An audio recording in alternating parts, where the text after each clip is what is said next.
तो यहाँ पर हम लोग आ गए हैं सेकेंड वीडियो में इंटीग्रेशन के। तो फर्स्ट वीडियो में आपको मैंने बताया था वहां पर कि कौन कौन से फॉर्मूले इंटीग्रेशन के हैं। तो आई होप आपने ये सब फॉर्मूले याद कर चुके होंगे। तो यहाँ पर फर्स्ट टाइप क्या है अपना normal direct integration, apply trigo formula then integrate. मतलब आपको डायरेक्ट दिखता रहेगा कि भाई डायरेक्ट इंटीग्रेशन इसका फॉर्मूला लग जाएगा, लगा दो डायरेक्ट। ओके, फिर उसके बाद या तो आपको दिखता रहेगा डायरेक्ट कि ये ट्रिग्नोमेट्री का है तो फॉर्मूला है, तो फॉर्मूला लगाने के बाद फिर आपको इंटीग्रेट करना है। ओके, सिंपल एकदम सिंपल रहेगा, जो कि फर्स्ट एक्सरसाइज है अपना 12th में। ओके, तो जो भी अपने सम छूटने वाले, जो भी सारे सम अलग टाइप के होंगे, जो टाइप में नहीं आते होंगे, तो मैं क्या करूंगा उसको कि सारे टाइप कवर होने के बाद एक लास्ट में वीडियो बना दूंगा, 2-3 वीडियो, जिसमें हम लोग सारे जो भी छूटे हुए सम रहेंगे वो हम लोग उसमें कवर कर लेंगे। ओके, तो अभी टाइप वाइज जा रहे हैं हम लोग। तो टाइप में देखेंगे हम लोग कि जो फर्स्ट एक्सरसाइज है अपना 12th का, वो अपना 11th पे बेस्ड है। मतलब 11th में जो एक्सरसाइज थे वही अपने फर्स्ट एक्सरसाइज में है। ओके, 12th का एक्सरसाइज कहां से चालू होता है? सेकंड एक्सरसाइज से। ओके, तो फर्स्ट एक्सरसाइज में क्या बोला है कि डायरेक्ट आपको दिख रहा रहेगा कि डायरेक्ट इंटीग्रेट करना है, डायरेक्ट फॉर्मूला लगाना है। ओके, जैसा कि मैं अगर आपको पूछूं कि फर्स्ट सम है, मान लो फर्स्ट सम है, उसमें क्या बोला है कि integrate with respect to x, ऐसा बोला है। Okay, with respect to x का मतलब है आपको dx लिखना है साथ में, बस, बाकी कुछ नहीं। ओके, तो फर्स्ट एग्जांपल लेते हैं हम लोग, फर्स्ट एक्सरसाइज का फर्स्ट सम ही लेते हैं। अगर x square minus x plus 1 ये दिया है हमें, इसको बोला है कि इंटीग्रेट करो with respect to x. Okay, तो जो भी आपको फंक्शन दिया होगा डायरेक्टली आपको लेट करना है आई मतलब इंटीग्रेशन। इंटीग्रेशन आपने लिखा तो सारे लोग को इंटीग्रेशन दे देना डायरेक्टली। ओके, तो इंटीग्रेशन एक्स क्यूब, और इंटीग्रेशन कभी भी दोगे तो साथ में dx लिखना मत भूलना। ओके, तो प्लस इसको भी इंटीग्रेशन दे दो, इंटीग्रेशन दे दिया, dx भी लिखना पड़ेगा साथ में, माइनस इसको भी इंटीग्रेशन दे दो, दे दिया, dx लिख दिया साथ में, इसको भी इंटीग्रेशन दे दो। ओके, 1 dx, साथ में dx लिख दो।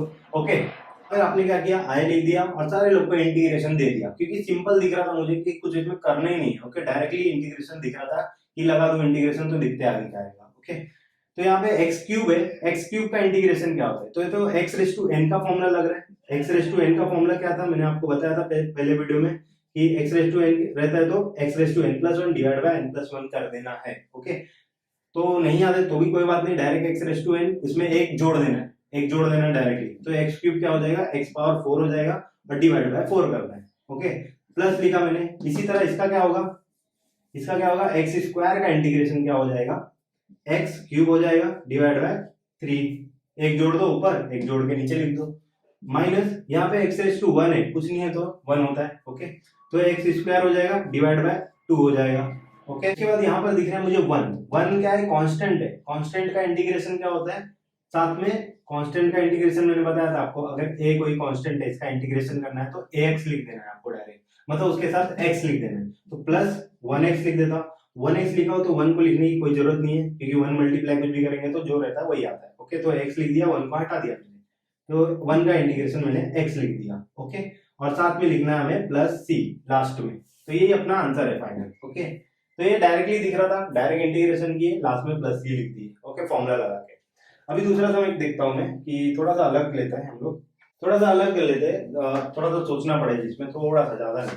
ओके, ज्यादा नहीं सोचना पड़ेगा, कुछ नहीं, इतना इजी है इंटीग्रेशन, ज्यादा इजी, ज्यादा हार्ड नहीं है, क्योंकि आपको अगर फॉर्मूला याद है तो डायरेक्टली हो जाएगा सारी चीजें। ओके, तो दूसरा सम एक लेता हूं मैं, 3x cube minus 2x plus 5 divide by क्या दिया है, x रूट x, इसका इंटीग्रेशन करना है। अब आप बोलोगे कि भाई ये हार्ड सम है एकदम, u बाय v दिख रहा है, कुछ इसमें अलग ही सीन होगा। ओके, ऐसा कुछ सीन नहीं है, आपको क्या करना है, डायरेक्टली छोटा करने का सोचना है। कोई सम दिया है तो आप उसको छोटा कर दोगे, उसके बाद इंटीग्रेशन करोगे तो प्रॉब्लम नहीं होगा। ओके, छोटा करने का मतलब है कि आपको जैसे दिख रहा है कि ये भी x है, ये भी x है, कभी भी 2x साथ में होंगे तो उसको एक x बना सकते हो। कैसे बनाना, देखो, अगर मैं बोलूं कि a⁵ है और a⁵ है साथ में दोनों, ओके, a⁵ a⁵ साथ में, तो आपने बचपन में पढ़ा होगा कि दोनों का पावर ऐड हो जाता है, तो दोनों का पावर ऐड हो जाता है तो a⁸ 8 हो जाएगा वो डायरेक्ट। ओके, तो अगर मैं रूट है तो रूट को मैं कैसे लिख सकता हूँ,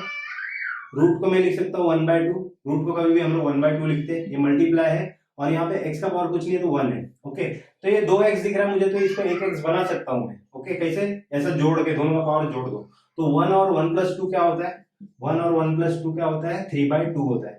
ओके, 1 और 1 प्लस 2 क्या होता है, 3/2 होता है। ओके, तो मैं क्या करूंगा, इसको मैंने लिख दिया x cube minus 2x plus 5 divide by x power 3/2 में इसको लिख सकता हूँ। ओके, अभी इंटीग्रेशन नहीं किया, इसको छोटा कर रहे हैं लोग। ओके, तो x पावर 3/2 लिया। कभी भी आपको कहीं पे भी डेरिवेटिव में, पूरे बुक में कहीं पे भी ये ऐसा दिखेगा तो आप डायरेक्ट इसका छोटा कर देना, उसको एक में कर देना, मतलब एक बार लिखना। ओके, इतना हो गया। अब इसको और छोटा कर सकते हैं, कैसे? आपने पढ़ा होगा कि नीचे डिनोमिनेटर में जो भी होता है, जो मैं सबको दे दूं तो छोटा हो जाएगा ना। छोटा कैसे होगा देखते हैं आगे, जब इसको मैं सेपरेट कर सकता हूँ। आपने ये भी पढ़ा होगा ना कि a plus B divide by C होता है, तो a by C plus b by C होता है। ये सी में इसको भी दे दूंगा, इसको भी दे दूंगा। इसी तरह से मैं सारे ये टर्म में सबको दे दूंगा, इसको भी दे दूंगा, इसको भी दे दूंगा, इसको भी दे दूंगा। ओके, तो देते हैं 3x³ divide by x power 3/2। एकदम बेसिक से जा रहा हूँ, जिसको आता होगा तो आगे स्किप कर सकता है वीडियो, नहीं तो आप देख लो, आपका रिवीजन ही हो जाएगा।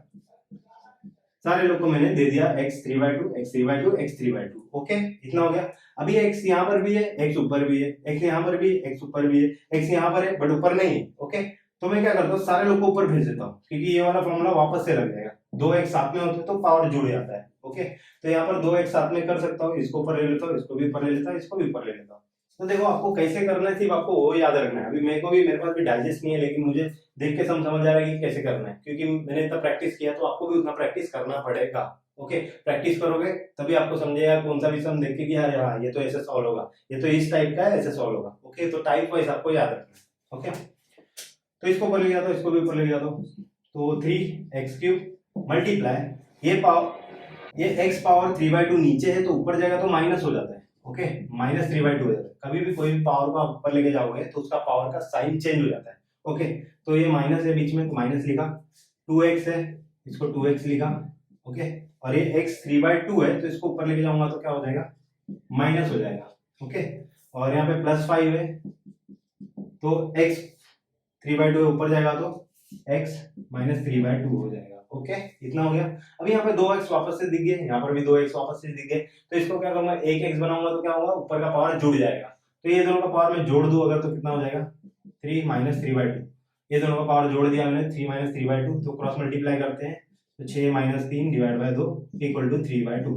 ओके, तो 3/2 आया पावर, तो मैं इसको लिखूंगा 3 मल्टीप्लाई x पावर 3/2 लिख दूंगा। ये दोनों को जोड़ के मैंने एक बार लिख दिया, इतना हो गया। उसी तरह से इसको भी जोड़ देता हूँ, इसका x का पावर 1 है, कुछ नहीं होता तो 1 होता है, तो 1 माइनस 3/2 इसको जोड़ता हूँ, तो क्रॉस मल्टीप्लाई करेंगे तो 2 minus 3 divide by 2 equal to minus 1/2। तो इसका कितना है, माइनस x माइनस 1/2 आया, x माइनस 1/2 मैंने लिख दिया, दोनों का पावर ऐड करके एक बार लिख दिया। यहाँ पर 2x नहीं था, एक ही x था, तो कोई प्रॉब्लम नहीं है, इसको इसी रहने दो। ओके, 3/2। अब सारे लोग एकदम इजी हो गए सम देखने में। अब आपको दिख रहा है एकदम इजी हो गया, डायरेक्ट इसको इंटीग्रेशन कर सकता हूँ। ओके, यहाँ पर इंटीग्रेशन नहीं कर सकता था क्योंकि 2x है, 2x कभी भी साथ में होंगे तो इंटीग्रेशन नहीं होगा। ओके, तो उसके लिए अलग रूल है, अलग टाइप है, अलग चीज है। ओके, 2x का टर्म साथ में होगा तो अगर 2x का टर्म साथ में है तो उसको एक बना सकते हो तो बना दो। ओके, जैसे यहाँ पर हम लोगों ने बना दिया, तो यहाँ पर 2x के सम साथ में दिख रहे थे, ऊपर नीचे साइड में, तो सारे लोग को हम लोग को एक बनाने का कोशिश करना है हमेशा, प्लस या माइनस में। ओके, तो यहाँ पे एक टर्म है x का, यहाँ पर भी एक टर्म है, यहाँ पर भी एक टर्म है, अलग अलग हो गए, साथ में नहीं होना चाहिए। साथ में होगा तो u इंटू v का रूल लग जाएगा, वो अलग हो जाएगा। ओके, अभी इसको इंटीग्रेशन कर देते हैं। लेट, मैंने बोला i लिख देने का डायरेक्टली, और इंटीग्रेशन सबको दे देने का। ओके, तो यहाँ पर इंटीग्रेशन में ऐसा लिखूंगा 3x 3/2।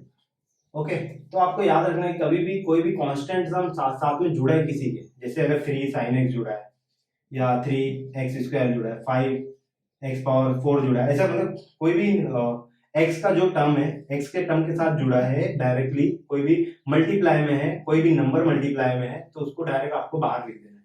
बाहर का मतलब है 3, ऐसा लिखो, इंटीग्रेशन अंदर, मतलब इंटीग्रेशन डायरेक्टली x के पास जाएगा इंटू dx, माइनस इसका भी 2 बाहर लिख दो, इंटीग्रेशन डायरेक्टली x के पास जाएगा। ओके, तो आपको कांस्टेंट को हाथ नहीं लगाना है, कांस्टेंट को वहीं रहने दो, डायरेक्टली इंटीग्रेशन x के पास भेज दो। ओके, dx 5 को ऐसे लिखा, integration x raise to minus 3/2 dx हो गया। अभी आपको पता है कि ये integration x raise to n, integration x raise to n, integration x raise to n दिख रहा है, तो integration x raise to n क्या होता है, x raise to n+1 divide by n+1, यही होता है फॉर्मूला, आपको पता है इंटीग्रेशन का x रेज़ टू n में, तो लगा दो डायरेक्टली। 3 को मैं ऐसे लिखा, हाथ नहीं लगाना है, और यहाँ पे x रेज़ टू n का फॉर्मूला लग जाएगा 3/2 + 1 divide by 3/2 + 1। X raise to n का फॉर्मूला लगा दिया, n plus one n plus one, minus two ऐसे लिखा, यहाँ पर भी x raise to n plus one divide by minus one by two plus one, यहाँ पर 5 लिखा ऐसे, और यहाँ पर भी लग जाएगा x raise to n plus one divide by n plus one. सारी जगह इंटीग्रेशन अप्लाई कर दिए तो लास्ट में आपको लिखना पड़ता है प्लस सी। ओके, तो यही अपना आंसर है फाइनल। ओके, तो इसको और थोड़ा सा सिंप्लीफाई कर सकते हो, कैसे, ये सारे लोग को जोड़ के लिख दो। ओके, तो मैं लिख देता हूँ आगे, सारे लोग को जोड़ के मैं लिख देता हूँ, अपना आंसर मिल जाएगा अपने को। ओके, तो 3/2 प्लस वन कितना होता है, 3/2 प्लस वन कितना होता है, 3/2 प्लस वन क्रॉस मल्टीप्लाई करेंगे तो 3 plus 2 divide by 2 equal to 5/2। Okay, तो ये अपना है 3 x raise to 5/2 divide by 5/2 minus 2 multiply minus 1/2 plus one कितना होता है, माइनस 1/2 प्लस वन करेंगे तो क्रॉस मल्टीप्लाई करेंगे तो plus one divide by 2। Okay, तो 2 माइनस 1 का तो 1/2 आ जाएगा इसका answer, x raise to 1/2 divide by 1/2 plus 5 लिखे। अभी 3/2 माइनस 3/2 प्लस वन कितना होता है, माइनस 3/2 प्लस वन कितना होता है, minus 3 plus 2 divide by 2, minus 1/2 हो जाएगा, माइनस 3 में से 2 हो जाएगा तो माइनस 1/2, माइनस 1/2, यहाँ पर भी माइनस 1/2 प्लस सी। जो सारे डिवाइड में टर्म है, डिवाइड के नीचे रहते हैं, अगर x divide by 5 divide by 2 है, अगर 3 डिवाइड में रहता है तो उसको क्या करना है, लास्ट वाला टर्म होता है जो ऊपर आके मल्टीप्लाई हो जाता है। ओके, तो मैं डायरेक्टली इसको रफ करता हूँ, अगर आपको प्रॉब्लम ना हो तो मैं क्या करता हूँ, नहीं अलग से लिख देता हूँ, काम करता हूँ अलग से लिख देते हैं, कंफ्यूजन आपको पैदा नहीं करना है कुछ भी। ओके, तो यहाँ पर मैं आंसर लिख देता हूँ, तो ये 2 ऊपर जाएगा तो इसके बाद मल्टीप्लाई होगा, 2 into 3 क्या हो जाएगा 6, तो 6x पावर 5/2 डिवाइड बाय क्या बचेगा 5। ओके, ये 2 ऊपर चला गया, अभी ये भी 2 ऊपर चला जाएगा तो 2 into 2 इज क्या होता है 4, तो 4x पावर 1/2 डिवाइड बाय क्या बचा नीचे 1, तो 1 लिखने की कोई जरूरत नहीं है डिवाइड में। ओके, क्योंकि डिवाइड बाय 1 कुछ भी नहीं होता है, गायब हो जाता है। अब इसके बाद ये 2 ऊपर जाएगा, यहाँ पे मल्टीप्लाई होगा तो क्या हो जाएगा वो प्लस 10x माइनस 1/2 प्लस सी, और नीचे यहाँ पे बचा माइनस 1। ओके, तो ये माइनस मल्टीप्लाई में 10 के और मल्टीप्लाई आगे, मतलब सारे लोग मल्टीप्लाई में यहाँ पर। ओके, तो माइनस और प्लस क्या होता है, प्लस माइनस क्या होता है माइनस, तो इसको मैं माइनस लिख देता हूँ।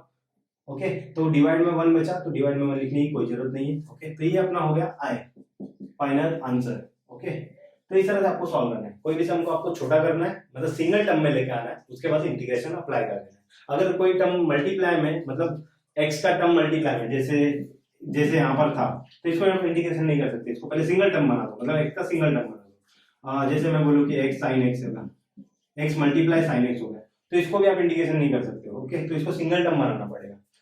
इंटीग्रेशन कर सकते हो इसको, u इंटू लगा सकते हो, लेकिन वो आगे का टॉपिक है। ओके, तो अभी क्या करना है आपको, अभी क्या सोचना है आपको कि मैं सिंगल टर्म कैसे बनाऊं, कोई भी x का वेरिएबल है उसको सिंगल टर्म बना के उसको इंटीग्रेट कर देना है, बस इतना ही करना, और कुछ सोचना नहीं है ज्यादा। ओके, तो ये था अपना टाइप 1। इसमें और भी सम हम लोग देखेंगे जो ट्रिग्नोमेट्रिक करेंगे, डायरेक्टली आपको ट्रिग्नोमेट्री का फॉर्मूला लगाना है, उसके बाद इंटीग्रेशन करना है। तो टाइप 1 में ये सारे सम आने वाले हैं। ओके, तो आई होप आपको समझ में आ रहा होगा कि किस तरह से आपको सम को छोटा करना है, फिर उसके बाद इंटीग्रेशन करना है। ओके, तो अभी मैं ट्रिग्नोमेट्री के सम चालू करता हूँ, जो भी टाइप 1 के रहेंगे, नॉर्मल सम रहेंगे। ओके, तो अगर आपको वीडियो पसंद आ रहा है तो लाइक करें, सब्सक्राइब करें, शेयर करें दोस्तों में। ओके, तो यहाँ पर अभी दूसरा सम है अपने पास, एकदम सिंपल सम। जैसे मैं बोलूँ कि 10 स्क्वायर एक्स का इंटीग्रेशन क्या होता है, तो 10 स्क्वायर एक्स है, तो 10 स्क्वायर का एक्स का इंटीग्रेशन का तो फॉर्मूला मैंने आपको बताया ही नहीं कि क्या होता है। ओके, क्योंकि 10 स्क्वायर एक्स का इंटीग्रेशन होता ही नहीं।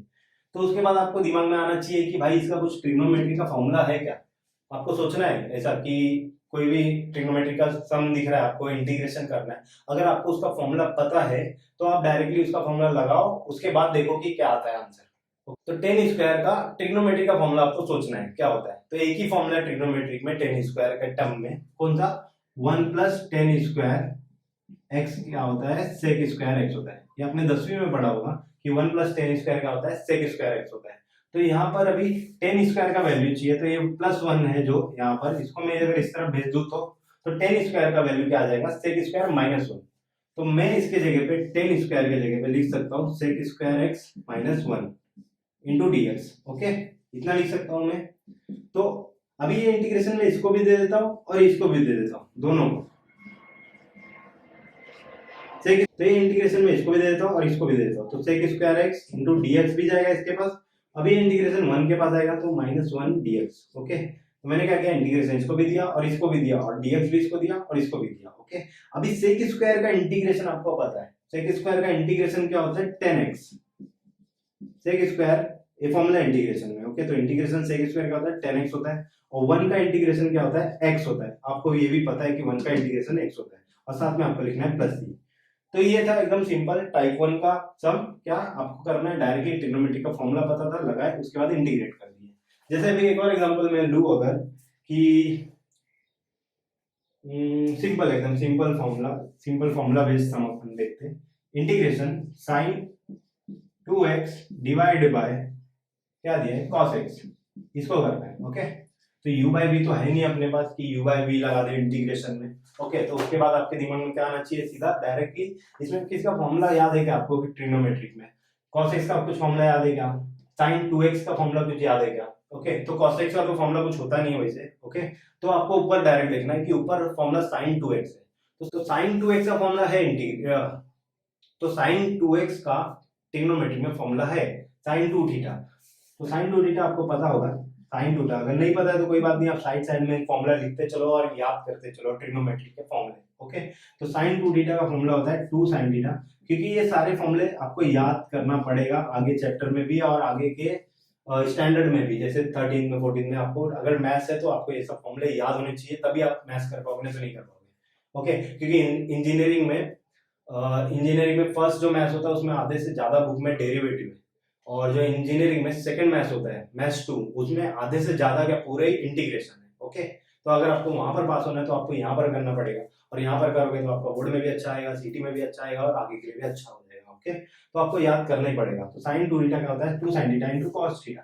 तो डायरेक्टली मैं फॉर्मूला लगा दूंगा, sin 2 थीटा का क्या हो जाएगा 2 sin theta into cos theta. Theta के जगह x है तो इसके लिए x लिखा, नीचे क्या है cos x into dx। तो यहाँ पर कट रहा है डायरेक्ट, cos x कट गया, बचा क्या,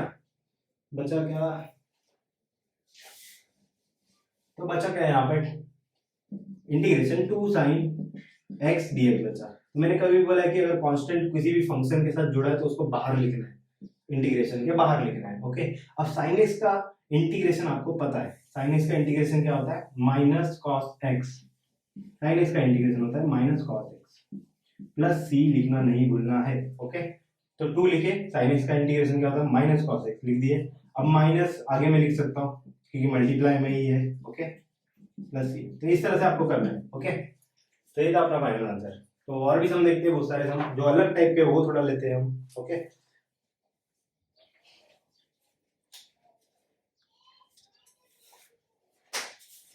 तो इसको मैं रफ कर देता हूँ, जो भी फॉर्मूले बेस्ड है वो मैं सारे सम यहाँ पर करा देता हूँ आपको, जो भी ट्रिग्नोमेट्री के फॉर्मूले बेस्ड है, ओके। तो ट्रिग्नोमेट्री का उसी बहाने आपको फॉर्मूला भी याद हो जाएगा सारे कि कौन कौन से फॉर्मूले लग सकते हैं। इसीलिए लोगों ने फर्स्ट एक्सरसाइज में सम दिए कि आपको फॉर्मूला याद हो जाए कि कौन कौन से फॉर्मूले ट्रिग्नोमेट्रिक में है, ओके। फॉर एग्जांपल अगर मैं पूछूं इंटीग्रेशन -1 माइनस कॉस रूट क्या दिया है under root 1 minus cos 2x, okay, under root 1 minus cos 2 theta, okay.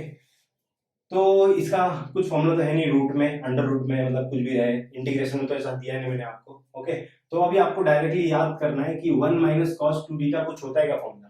तो 1 माइनस कॉस 2 थीटा फॉर्मूला है अपने पास, मैं आपको यहाँ पर लिख के दे देता हूँ।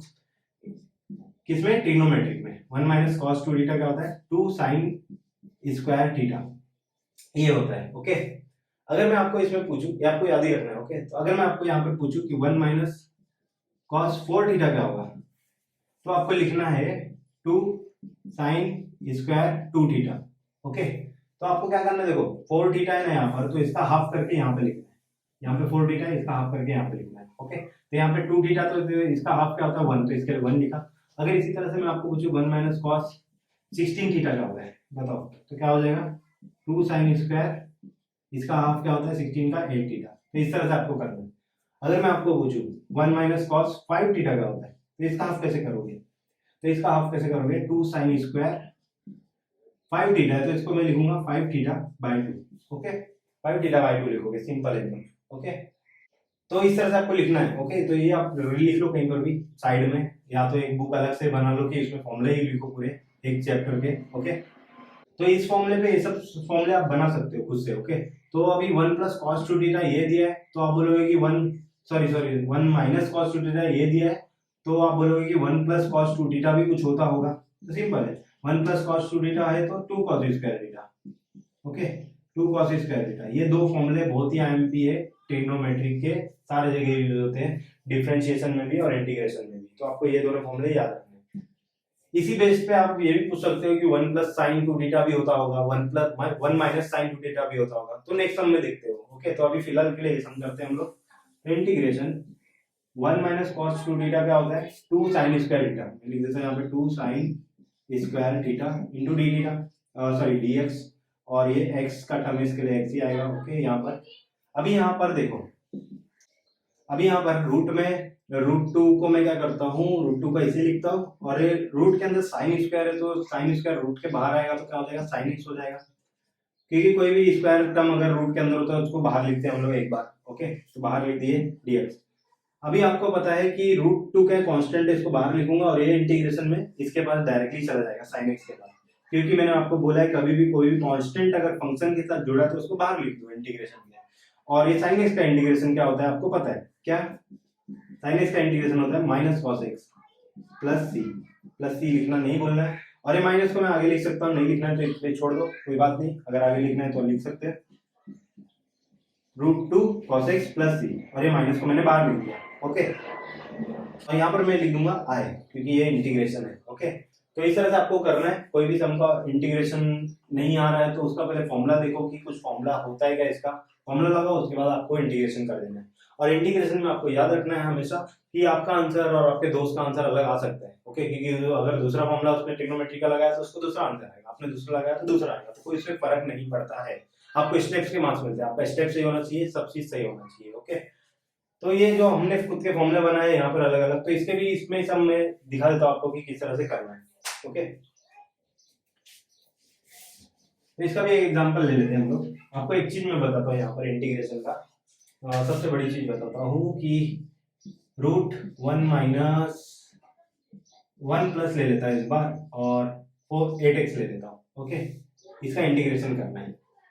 तो 1 प्लस कॉस 2 थीटा क्या होता है, ये मैंने आपको बताया अभी, 2 कॉस स्क्वायर थीटा होता है। यहाँ पे 2 थीटा है तो यहाँ पे 1 थीटा, यहाँ पे 8 थीटा दिख रहा है तो क्या आएगा, 4 थीटा आएगा, मतलब इंटीग्रेशन अंडर रूट क्या आ जाएगा, 2 कॉस स्क्वायर 4 थीटा। क्यों, क्योंकि यहाँ पे 8x था तो इसके लिए क्या आ जाएगा, यहाँ पे हाफ करूंगा तो 4x आ जाएगा dx। अब ये √2 क्या है, कांस्टेंट है, ऐसे रहेगा, और ये कॉस स्क्वायर 4 है से तो बाहर आएगा तो क्या होगा, कॉस 4x हो जाएगा। कॉस स्क्वायर 4x है तो जब ये बाहर आएगा रूट के तो कॉस 4x हो जाएगा, और dx लिखूंगा इसको। अभी √2 है तो √2 को बाहर लिख दिया मैंने। ओके, और इंटीग्रेशन cos 4x dx है। ओके, तो अब आपको पता है कि cos x का इंटीग्रेशन क्या होता है, cos x का इंटीग्रेशन होता है sin x, तो डायरेक्टली मैं यहाँ पर लिखूंगा √2 cos x का इंटीग्रेशन क्या होता है, sin x ना, लेकिन cos 4x है तो यहाँ पे sin 4x प्लस सी आ जाएगा। ओके, तो इतना आंसर हो गया। अभी एक सबसे ज्यादा इंपॉर्टेंट चीज यहाँ पर क्या है कि आपको cos x का इंटीग्रेशन पता है, cos x का इंटीग्रेशन पता है, sin x प्लस सी। ओके, ये पता है। अभी यहाँ पर अभी क्या है, cos 4x था तो आपने लिखा sin 4x। तो कभी भी आपको हमेशा याद रखना है इंटीग्रेशन में, कभी भी कोई भी इंटीग्रेशन करोगे तो x के साथ जो भी टर्म होगा उसको डिवाइड कर देना। ओके, जैसे यहाँ पे cos 4x का इंटीग्रेशन था, cos 4x का इंटीग्रेशन sin 4x लिखे, ठीक है, लेकिन x के साथ के 4 है तो यहाँ पे 4 डिवाइड करना पड़ेगा आपको, इंटीग्रेशन में हमेशा याद रखना है। फॉर एग्जांपल अगर मैं पूछूं, देखो सिंपल एग्जांपल बताता हूँ, e⁻x का इंटीग्रेशन क्या होता है, e⁻x प्लस c लिख दिया डायरेक्टली। अगर मैं बोलूं कि e⁵x होता तो इसका इंटीग्रेशन क्या होता, आप बोलते हैं e⁵x। ओके, लेकिन x के साथ क्या है, 5 है तो यहाँ पर 5 डिवाइड करना पड़ेगा। ओके, यहाँ पर क्यों डिवाइड कर रहे थे, क्योंकि ये तो 1 है ना इसके साथ, तो 1 डिवाइड करते तो उससे कुछ मतलब नहीं होता है। cos x था तो इसके साथ क्या 1 था तो 1 डिवाइड करके कुछ मतलब नहीं होता है। तो इंटीग्रेशन में हमेशा याद रखना, हमेशा, ये सब लोग भूल जाते हैं बहुत सारे लोग, कि x के साथ जो टर्म होता है उसको डिवाइड करना पड़ता है। ओके, तो cos 4x था तो cos 4x का sin 4x लिख दिए, ठीक है, लेकिन x के साथ 4 था तो 4 डिवाइड करना पड़ेगा। ओके, तो इस तरह से आपको करना है इंटीग्रेशन का, first type, normal type. Okay, तो और कुछ बचा है सम तो मैं बता देता हूँ आपको। तो यहाँ पर मैंने एक और सम ले लिया है फर्स्ट टाइप के लिए, कि यहाँ पर दिया है cos 2x divided by cos square x multiply sin square x dx। देखने में तो काफी बड़ा लग रहा है और डेंजर लग रहा है सम देखने में, लेकिन सॉल्व करने में इजी है। ओके, कैसे, अभी यहाँ पर देखो आपको इंटीग्रेशन तो पता नहीं है u बाई वी का, तो डायरेक्टली आप सोचोगे कि कौन सा फॉर्मूला लगाओ। तो cos 2x दिख रहा है ऊपर, नीचे cos स्क्वायर दिख रहा है, sin स्क्वायर दिख रहा है। तो cos स्क्वायर का कुछ फॉर्मूला तो याद नहीं आ रहा है। ओके, है फॉर्मूला लेकिन थोड़ा और कॉम्प्लिकेटेड हो जाएगा। ओके, तो उससे इजी क्या करो आप कि cos 2x का फॉर्मूला कुछ याद है क्या आपको? cos 2 थीटा का फॉर्मूला कुछ याद है आपको? नहीं याद है कोई बात नहीं, मैं यहाँ पर लिखता हूँ तो आप याद कर लेना। ओके, तो आपको जो भी फॉर्मूला ऊपर दिख रहा है वही फॉर्मूला लगाना है, उसके बाद देखना है कि क्या आएगा। ओके, तो पहले फॉर्मूला आपको याद करना पड़ेगा कैसे भी। ओके, तो cos 2 थीटा का फॉर्मूला क्या होता है? cos 2 थीटा का फॉर्मूला होता है cos square theta minus sin square theta. Okay, देखो cos 2 थीटा का formula cos square theta minus sin square theta होता है, इसीलिए नीचे cos स्क्वायर sin स्क्वायर दिया है कि ताकि वो कट जाए और इजी हो जाए। तो मैं डायरेक्टली फॉर्मूला लिखता हूँ, cos 2 थीटा का क्या होता है? cos square theta minus sin square theta divide by क्या है, cos स्क्वायर x और sin स्क्वायर x, और इंटीग्रेशन लिख दिया। ऊपर मैंने क्या कर दिया, cos 2 थीटा का फॉर्मूला मुझे याद था ट्रिग्नोमेट्रिक में, तो डायरेक्टली मैंने लगा दिया। अभी cos 2 थीटा का और भी फॉर्मूला होता है जो मैं लिख देता हूँ, याद कर लेना। तो 2 cos स्क्वायर थीटा माइनस 1 भी होता है, 1 माइनस 2 sin स्क्वायर थीटा भी होता है, ये भी होता है। तो आप अपने अकॉर्डिंग जो फॉर्मूला आपको लगाना तो आप लगा सकते हो। जैसे अगर यहाँ पर cos स्क्वायर sin स्क्वायर नीचे था तो इसीलिए मैंने ऊपर वाला फॉर्मूला लगाया। अगर सिर्फ नीचे sin स्क्वायर होता तो आप ये वाला फॉर्मूला लगाते, अगर सिर्फ नीचे cos स्क्वायर होता तो आप ये वाला फॉर्मूला लगाते। ओके, कटने के लिए, बाकी कुछ नहीं, प्रॉब्लम कुछ भी नहीं है, कोई भी फॉर्मूला लगाओ चलेगा, सारे लोग से आंसर आ जाएगा। ओके, लेकिन अलग अलग आंसर आएगा। अभी ये पूरा का पूरा टर्म मैं एक बार इसको दे देता हूँ और एक बार इसको दे देता हूँ। ओके, तो यहाँ पर आ जाएगा cos square x divide by cos square x sin square x minus ऊपर sin स्क्वायर एक्स है। अब ये नीचे का टर्म पूरा ये इसको भी दे देता हूँ, cos square x into sine square x. Okay, into dx, sine sine cancel, cos cos cancel, बचा क्या 1 minus sine square x minus 1 upon cos square x.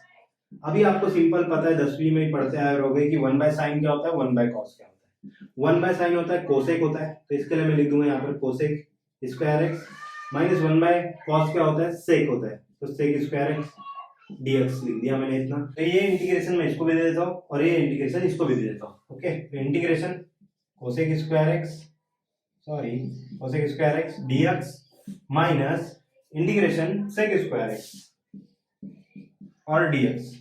Okay, तो अभी आपको पता है कि इंटीग्रेशन कोसेक स्क्वायर एक्स क्या होता है, आपको पता है integration cosec square x formula है हमारे पास माइनस कॉट एक्स, और इंटीग्रेशन सेक स्क्वायर एक्स भी आपको पता है क्या, 10x।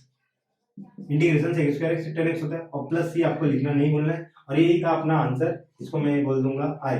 ओके, इंटीग्रेशन, तो ये था अपना आंसर। इस तरह से आपको सॉल्व करना है, कोई भी इंटीग्रेशन सॉल्व करना है तो आपको, इसके लिए मैं बार बार बोल रहा हूँ कि आपको फॉर्मूला याद रहना चाहिए ट्रिग्नोमेट्री का, कि कहीं पर भी अप्लाई होता है। तो ट्रिग्नोमेट्री का फॉर्मूला याद नहीं होगा तो इंटीग्रेशन कैसे सॉल्व करोगे। ओके, तो ट्रिग्नोमेट्री के फॉर्मूले आप याद करते जाओ साथ साथ में, या तो पहले याद कर लो तो प्लस पॉइंट है आपके लिए। ओके, तो इस तरह से आपको यूज करना है। टाइप 1 डायरेक्टली इंटीग्रेट हो रहा है तो डायरेक्टली करो, या तो ट्रिग्नोमेट्री का फॉर्मूला अप्लाई करो, उसके बाद आंसर आ जाएगा आपका, इंटीग्रेट कर देना। अभी कुछ अलग टाइप का सम बचा है तो मैं करा देता हूँ इसमें टाइप 1 के लिए। ठीक है, अभी ज्यादा कुछ तो टाइप 1 के लिए बचा नहीं है, और जो भी सम छूटेंगे जो टाइप में नहीं आते होंगे वो मैं अलग से कराने वाला हूँ पूरे टाइप कंप्लीट होने के बाद। ओके, तो आपको टेंशन लेने की जरूरत नहीं है।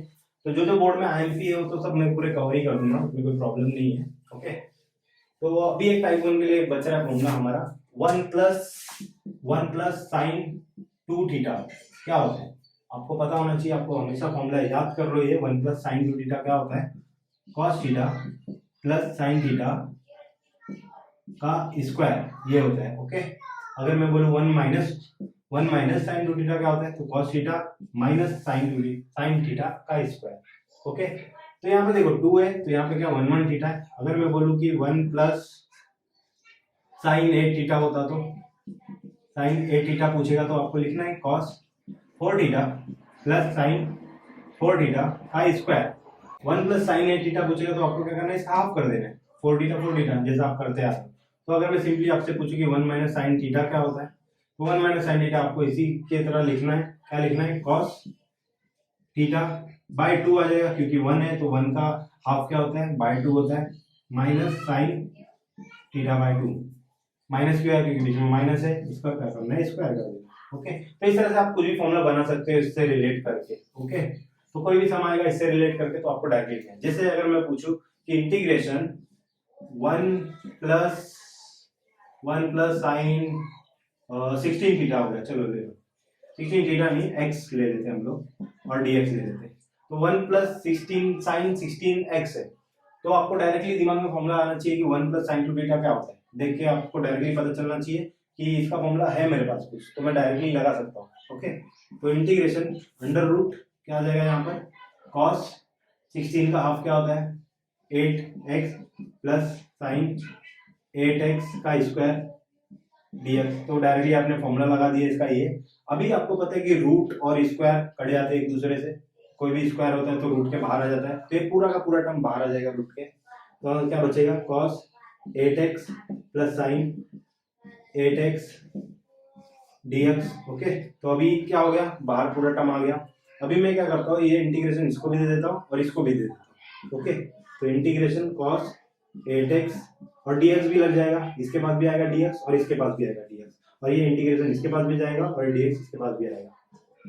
तो इंटीग्रेशन 8x, सॉरी 8 कैसा लिख दिया, 8x dx। तो अभी आपको सिंपली पता है कि cos का इंटीग्रेशन क्या होता है, cos x का इंटीग्रेशन होता है sin x, लेकिन यहाँ पे sin x के जगह पे 8x है, और मैंने कभी बोला जो भी x के साथ होता है उसको डिवाइड कर देना बस, प्लस sin का इंटीग्रेशन क्या होता है माइनस cos x, लेकिन x नहीं है यहाँ पे 8x है, और x के साथ जो भी है उसको डिवाइड करना पड़ता है प्लस c, और प्लस माइनस क्या होता है माइनस, तो इसके लिए बीच में माइनस आता है और यहाँ पे प्लस c आ जाएगा और इसको मैं i बोल दूंगा, और ये हो गया अपना आंसर। और इसी तरह अपना टाइप 1 यहाँ पर खत्म होता है। तो इस तरह से अपना टाइप 1 खत्म होता है। जो भी 11th के सम थे वो टाइप 1 में आते थे कि डायरेक्टली इंटीग्रेशन करो या तो ट्रिग्नोमेट्री के फॉर्मूले अप्लाई करके फिर इंटीग्रेशन करो, तो टाइप 1 में इतना ही था। ओके, तो और भी जो सम थे वो जो टाइप में नहीं आते हैं वो मैं पूरे टाइप कंप्लीट होने के बाद करा दूंगा। ओके, अलग से उसका वीडियो बना के। अभी हम लोग टाइप 2 में मूव करते हैं जो 12वीं करेगा, जिसमें सब्स्टिट्यूशन मेथड करेगा कि सब्स्टिट्यूट कैसे करते हैं। तो अगर आपको ये वीडियो पसंद आया तो लाइक करें, सब्सक्राइब करें, शेयर करें दोस्तों में, और मिलते हैं नेक्स्ट वीडियो में नेक्स्ट टाइप में।